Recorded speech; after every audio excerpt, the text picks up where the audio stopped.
दोस्तों, आप देख रहे हैं कि ये एक बहुपार्टी डेलीगेशन जिसमें मेरे सब वरिष्ठ कॉलीग्स यहाँ खड़े हैं अलग अलग विभिन्न पार्टियों से, ये तीसरी बार इस चुनाव में मल्टी पार्टी डेलीगेशन गया है चुनाव आयोग। आज हमने 2-3 मुद्दे स्पष्ट रखे उनके सामने।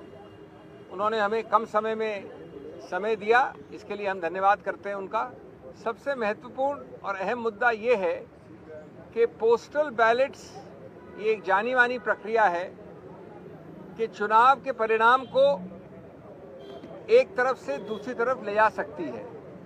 कई बार ऐसा हुआ है कि सभी पार्टियों के बीच में जो फर्क है वोट्स का वो X है, लेकिन पोस्टल बैलेट्स 2X या 3X होते हैं, यानी पोस्टल बैलेट्स निर्णायक सिद्ध होते हैं परिणाम के मामले में।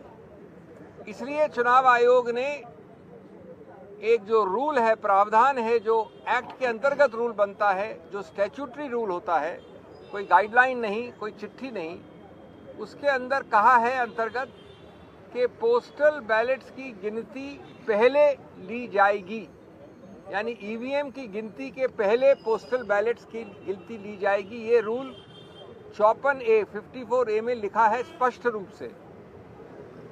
इस बात को कई बार अलग अलग रूप से चिट्ठियों द्वारा और गाइडलाइंस द्वारा चुनाव आयोग ने दोहराया है।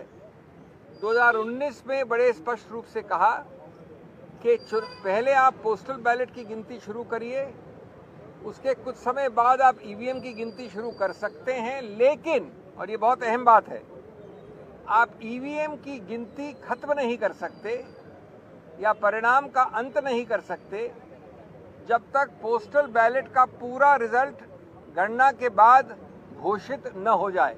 यानी पोस्टल बैलेट की गणना के बाद उसका परिणाम पहले घोषित करना अनिवार्य है, और अगर आप अंत तक पहुंच गए ईवीएम में तो उसको रोकिए जब तक पोस्टल बैलेट का आप परिणाम घोषित न करें।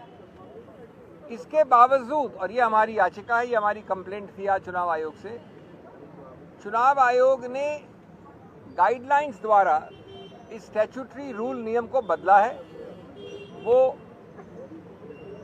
नहीं किया जा सकता कानून में, गाइडलाइंस द्वारा किसी रूल को नहीं बदला जा सकता। उन्होंने गाइडलाइंस द्वारा जो पुरानी गाइडलाइंस थी 2019 वाली, जो मैंने बताई अभी आपको, उसको हटा दिया है, उसको निरस्त कर दिया है।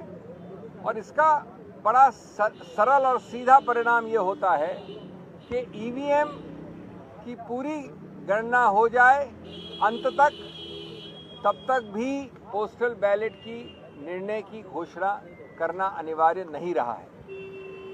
अब हमारे को पता है कि कई बार ऐसा हुआ है कि पोस्टल बैलेट के आधार पर निर्णय उत्तर से दक्षिण हो गया है, पूर्व से पश्चिम हो गया है।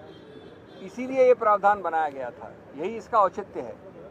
इसलिए ये अति आवश्यक है कि आप कानून के अंतर्गत एक गाइडलाइन द्वारा नियम को नहीं बदल सकते। बी, पोस्टल बैलेट जो निर्णायक एक रोल प्ले करता है उसके लिए भी अनिवार्य है कि उसको पहले गिना जाए।